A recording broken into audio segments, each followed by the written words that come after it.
Hello viewers, welcome to my channel. আজকে আমি যে ভিডিওটা নিয়ে এসেছি, আপনারা যারা ওয়েস্ট বেঙ্গল গভর্নমেন্টের এইচএম এক্সামের পরীক্ষার প্রস্তুতি নিচ্ছেন, কয়েক মাস হলো আমি ভিডিও দিচ্ছি না। আপনারা অনেকেই কেউ কমেন্ট করছেন যে স্যার অনলাইন বা অফলাইন ক্লাস বা ভিডিওর কি হলো। একটু ব্যক্তিগত কারণে একটু সমস্যার মধ্যে ছিলাম, তো সুতরাং ভিডিও আপলোড করা হয়নি। আর এখন ভোটের কাজ চলছে, ইলেকশনের বিভিন্ন পারপাস, তার মধ্যে থেকেও আশা করি আপনারা আজকে এই ভিডিওটা যারা এইচএম এক্সামের প্রস্তুতি নিচ্ছেন তাদের কাজে লাগবে। আর অনলাইন বা অফলাইন ক্লাসের কথা বলি, যে যখন নোটিফিকেশন আউট হবে তখন ঠিক আমি এই ক্লাসটা শুরু করব, অফলাইন বা অনলাইন যেভাবেই হোক, পসিবল হোক, যেমন যেমন সুবিধা হবে। কিন্তু আপাতত যেভাবে আমি ভিডিও আপলোড করে আপনাদের এই প্রিপারেশনের ক্ষেত্রে সাহায্য করার চেষ্টা করছি, সেরকম আবার নিয়মিত ভিডিও আসবে। সুতরাং আবার চ্যানেলে নিয়মিত আবার আগের মতো ভিডিও পাবেন। তাই আপনারা এই ভিডিওটা দেখবেন এবং আগামী দিনে আরও এরকম ভিডিও আপনারা পেয়ে যাবেন। তো আজকে আমি যে টপিকটা নিয়ে আলোচনা করব, বা যে ইংরেজি যে ল্যাঙ্গুয়েজ আর কি, আপনাদের যে সিলেবাসে সেখানে ইংরেজি ল্যাঙ্গুয়েজে আজকে সেট আমি আলোচনা করব, সেট 66।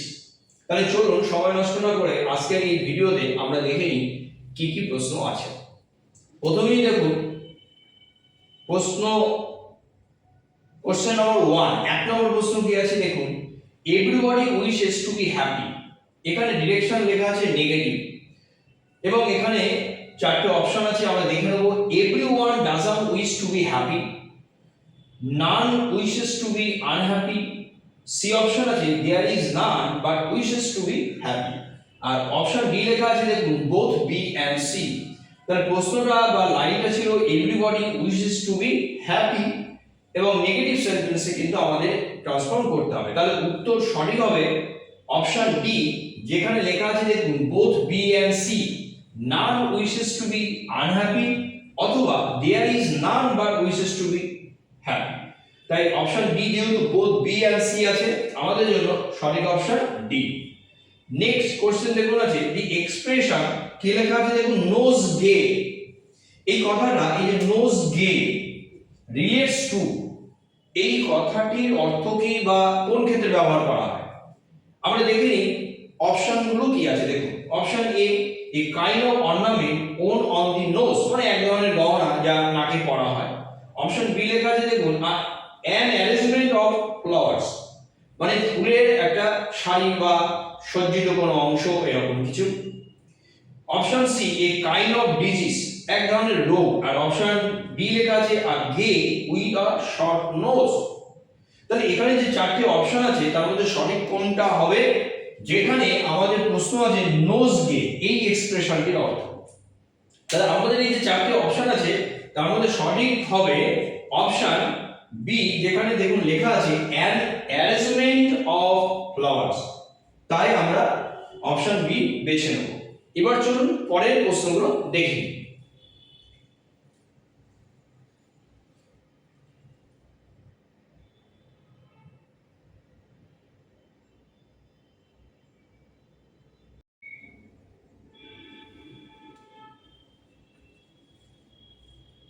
এবার আমরা দেখে নিই নেক্সট কোশ্চেন কি আছে। তাহলে এবার আমরা দেখতে পাচ্ছি 3 নম্বর প্রশ্ন বা থার্ড কোশ্চেন। দেখুন কি লেখা আছে, মাই home is more beautiful than yours.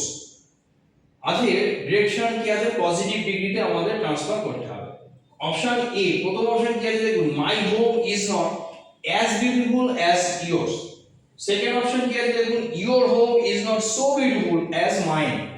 Next, my home is as beautiful as yours. আর option D, your home is in no ways as beautiful as mine.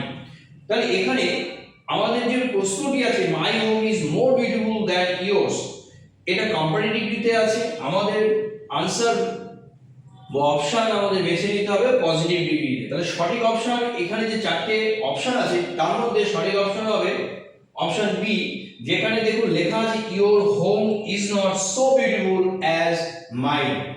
এবার আমরা দেখে নেব নেক্সট, অর্থাৎ 4 নম্বর প্রশ্ন। ওকে, তো 4 নম্বর প্রশ্ন কি আছে দেখুন, to succeed in business you will often be as hard as nails. এই যে কথাটি অ্যাজ হার্ড অ্যাজ নেইলস, এই অংশটির অর্থ কি? This is an idiomatic expression. আমরা দেখে নেব অপশনগুলো কি আছে। Option A cautious, option B without sympathy, option C generous and option D লেখা আছে জাজমেন্টাল। তাহলে যেখানে আমরা দেখতে পাচ্ছি এক্সপ্রেশনটা অ্যাজ হার্ড অ্যাজ নেইলস, এই এক্সপ্রেশনটির অর্থ উইদাউট সিম্প্যাথি, তাহলে আমাদের জন্য সঠিক অপশন অপশন বি। নেক্সট আমরা কোশ্চেন নম্বর 5 বা 5th কোশ্চেন দেখি। দেখুন the phrasal verb iron out. তাহলে this is the phrasal verb. এই আয়রন আউট শব্দ বা ভার্বটির অর্থ কি? Option A create pressure, option B solve problems, option C লেখা আছে দেখুন reduce wrinkles, option D make flat of cloth. তাহলে এখানে যে চারটি অপশন আছে তার মধ্যে সঠিক হবে option B solve problems. Next question নম্বর 6 বা 6 নম্বর প্রশ্ন, আর গ্রুপ অফ ক্রোজ ইজ কল্ড। তাহলে একদল কাককে কি বলা হয়? আর গ্রুপ অফ ক্রোজ, আমাদের জন্য চারটি অপশন আছে, দেখিনি কি আছে। অপশন এ লেখা আছে দেখুন প্যাক, অপশন বি লেখা আছে ফ্লক, অপশন সি লেখা আছে হার্ড, আর অপশন ডি লেখা আছে মডার্ন। তাহলে এখানে যে চারটি শব্দ আছে, চারটি শব্দই কিন্তু এই ধরনের শব্দগুলো বলা হয় কালেকটিভ নাউন। তাহলে এখানে প্যাক আছে, আমরা জানি যে প্যাক সাধারণত ডগস এর ক্ষেত্রে ব্যবহার করা হয়, আবার ফ্লকের ক্ষেত্রে আমরা গিস, আর অপশন সি যেখানে লেখা আছে হার্ড, সেটি এলিফ্যান্টস এর জন্য ব্যবহার করা হয়। আর এই মার্ডার এই শব্দটি কিন্তু ক্লোজ, তাহলে একদল কাককে আমরা কিন্তু মার্ডার বলি। তাহলে এরপরে চলুন নেক্সট কোশ্চেন কি আছে দেখি।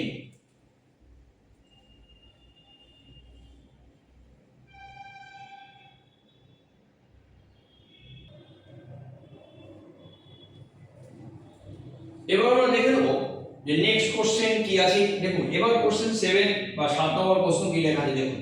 দি অ্যাডজেক্টিভ ফর্ম অফ ফোন।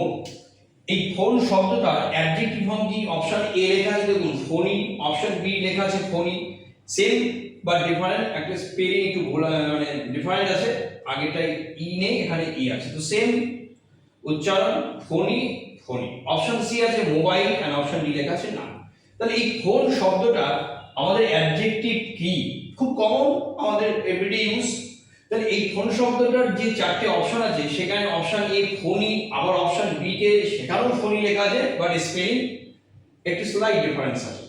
এখন এই দুটো শব্দের অর্থই একই, একটা আমরা বলতে পারি ইংলিশ বা ব্রিটিশ, আর আরেকটা বলতে পারি আমরা আমেরিকান।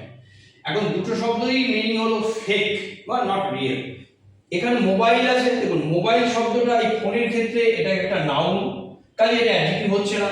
তাহলে অপশন এ এবং বি এবং সি তিনটেই যখন হচ্ছে না, আমাদের জন্য সঠিক option option D. Next question number 8 কি লেখা আছে দেখুন study of disease is called. তাহলে রোগ, তার রোগ নিয়ে যে পড়াশোনা বা চর্চা সেই বিদ্যাকে কি বলে? Study of disease is called. দেখুন প্রথমে লেখা আছে প্যাথোলজি, অপশন বি তে লেখা আছে মেডিসিন, অপশন সি লেখা আছে ফিজিওলজি এন্ড অপশন ডি লেখা আছে না। আমরা যদি শেষের দিক থেকে আসি, দেখুন ডি অপশন আছে না, যদি এই তিনটে অপশন সঠিক না হয়। আর অপশন সি লেখা আছে ফিজিওলজি। আমরা জানি যে ফিজিওলজি মানে হলো যে আমাদের যে দেহটা কিভাবে কাজ করে, তাহলে দেহবিদ্যা বা দৈহিক বিদ্যা আমরা বলতে পারি ফিজিওলজি। আর অপশন বি লেখা আছে মেডিসিন, মেডিসিন মানে সাময়িক অর্থে ঔষধ বা ওষুধপত্র। আর অপশন এ তাহলে প্যাথোলজি, এই প্যাথোলজি মানে কিন্তু রোগ নির্ণয়, রোগ বিদ্যা কি রোগ নিয়ে পড়াশোনা বা স্টাডি অফ ডিজিজ। ওকে, রোগ নির্ণয় বিদ্যা নয়, কিন্তু ভালো করে বুঝতে হবে প্যাথোলজি মানে হবে স্টাডি অফ ডিজিজ। ওকে, তাহলে আমাদের জন্য সঠিক অপশন হবে option A. Next question number 9 বা 9th কোশ্চেন কি আছে দেখুন many a man have been killed in the war nowhere। এটা কি কমন একটা কোশ্চেন, মানে এই টাইপটা আর কি, যে ট্রু যে কোনো একটা পার্ট ভুল আছে। দেখুন এখানে পার্ট এটাকে যদি এ বলি, এটাকে যদি বি বলি, এটাকে যদি সি বলি, আর এটা হলো ডি, মানে ডি অপশন, ডি পার্টটা হলো যদি কোথাও কোনো পার্টে কোথাও কোনো ভুল না থাকে তাহলে অপশন আমাদের সঠিক অপশন বেছে নিতে হবে ডি। আর যদি পার্টিকুলার বা স্পেসিফিক কোনো পার্ট ভুল থাকে তার জন্য দেখুন এগেইনস্টে এ বি সি আছে। তাহলে এখানে many a man have been killed in the war, এই বাক্যটা আগে দেখতে হবে কি আছে। দেখুন প্রথমে আছে ম্যানি আ ম্যান, ভালো করে লক্ষ্য করুন শব্দটা ম্যানি থাকলো, এখানে কিন্তু আ ম্যান আছে মানে একজন মানুষ, তাহলে এখানে কিন্তু হ্যাভ আছে। তাহলে আমরা জানি যে প্লুরাল হলে কিন্তু হ্যাভ বসে, কিন্তু যেহেতু এটা সিঙ্গুলার আছে সুতরাং এখানে হ্যাজ হওয়া উচিত ছিল বা হ্যাজ লেখাটাই সঠিক। তাই আমাদের জন্য সঠিক অপশন হবে, যেহেতু মিস্টেকটা বা এররটাকে আমাদেরকে আইডেন্টিফাই করতে হবে, সুতরাং এই অপশনটা, এই অপশন বি এটা হবে সঠিক। নেক্সট কোশ্চেন নাম্বার 10 কি লেখা আছে দেখুন, finally he had to it his own words before all. তার মানে যে অবশেষে সে সবার সামনে, দেখুন এটা একটা ইডিওমেটিক এক্সপ্রেশন, কি বলছে he had to it his own words, তাহলে আক্ষরিকভাবে যদি আমরা বোঝার চেষ্টা করি ট্রান্সলেট করে যে সেটা শব্দ খেয়ে নিয়েছিল, কিন্তু এই যে টু ইট হিজ ওন ওয়ার্ডস এই শব্দটা একটা ইডিওমেটিক এক্সপ্রেশন। ওকে, তাহলে এই শব্দগুচ্ছ বা ফ্রেজটির অর্থ কি, এখানে দেখুন লেখা আছে, চারটি অপশন আছে। অপশন এ লেখা আছে গো ব্যাক, অপশন বি লেখা আছে অ্যাডমিট, অপশন সি লেখা আছে উইথড্র, আর অপশন ডি লেখা আছে কনফেস। তাহলে এখানে যে চারটি অপশন আছে তার মধ্যে সঠিক হবে অপশন সি, মানে উইথড্র, তুলে নেওয়া বা পিছিয়ে আসা। ওকে, যেটা বলেছিল সেখান থেকে সরে আসা। তাহলে আজকে এই যে 10টি প্রশ্ন এবং তার উত্তর নিয়ে আলোচনা করলাম, আশা করছি আপনাদের পরীক্ষার প্রস্তুতিতে কাজে লাগবে। আগের ভিডিওগুলোর মতোই এই ভিডিওটা আপনাদের প্রিপারেশনে অনেকটাই কাজে লাগবে আশা করছি। আর ভালো লাগলে অবশ্যই একটা লাইক করবেন, আর আপনাদের মতো কলিগ যারা এই পরীক্ষার প্রস্তুতি নিচ্ছেন তাদের কাছেও এই ভিডিওটি শেয়ার করতে ভুলবেন না। আর সবশেষে আবারও বলছি, নোটিফিকেশন যখন আউট হবে আমি নিশ্চয়ই অনলাইন বা অফলাইন ক্লাসের আলাদা ব্যবস্থা করব। কাজে এখন খামোখা এতটা তাড়াহুড়ো করার প্রয়োজন নেই, কারণ আমি নিজেই জানি না নোটিফিকেশন কবে আউট হবে। আপনারা অনেকেই লিখেছেন কমেন্ট করেন মাঝে মাঝে যে স্যার কবে নোটিশ বা নোটিফিকেশন আউট হবে, এরকম কোনো তথ্য আপাতত নেই। আজ এই পর্যন্ত।